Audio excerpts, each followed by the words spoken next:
So you may get a mission in town. Once you have that mission, you'll load up on guns and ammo, and then you'll head out in the wasteland. And we want the wasteland experience, the driving, to be really over the top and action filled. Then when you get to the place you're going to, we want it to feel like this. So there's no fast travel in Rage, and the wastelands are not just second thought items. So Intake 5 brand new engine. Developed specifically for Rage, yeah? Yes.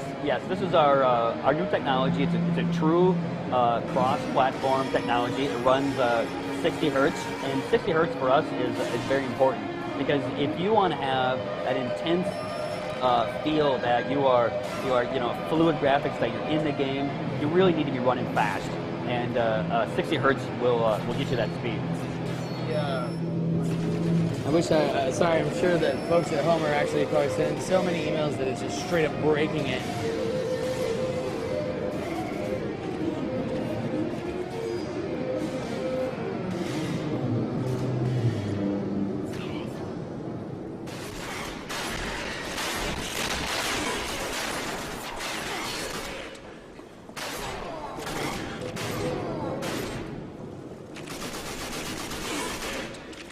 How about the leveling system? And I'm sure you guys got some business there you guys are doing, or do you have? How do you talk about some of the systems in the game behind the scenes of what we're seeing?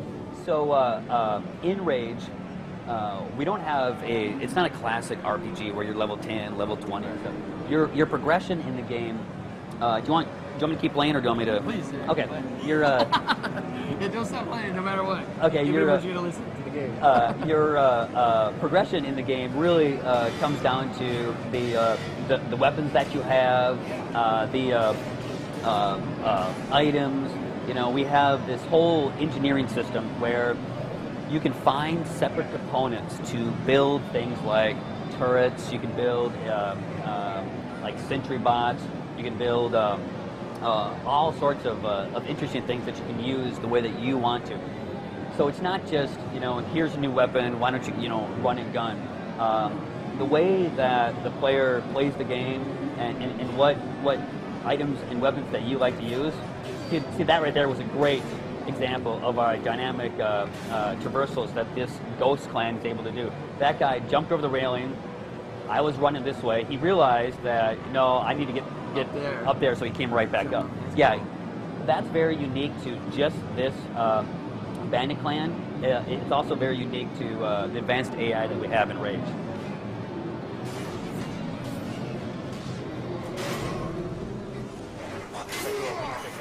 So the wing stick is a great offhand weapon. We're able to throw that out. It's great when you're in a bind. It's an instant kill weapon, and it has a smart core for targeting bad guys. Let's talk about the controls for a second. Like, how are you throwing that out there? Are you aiming it real good, or is it tracking a little bit for you? Or basically, if you have a bad guy in your sights, and you line up that wing stick, you'll hit him with that.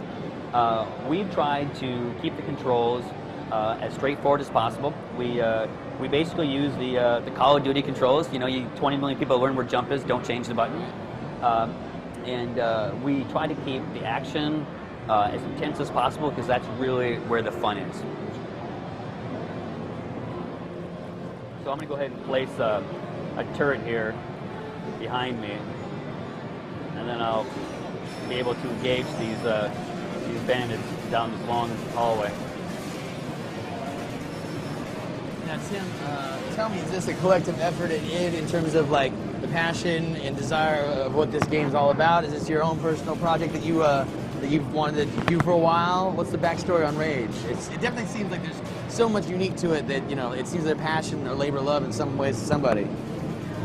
Yes. Well, one of the great things about the team at id Software is that we are a small team, and everybody has input in the game. It's a very flat structure. So as you can see, there are games and there's movies that have inspired us. Of course, we're big fans of the Mad Max movies.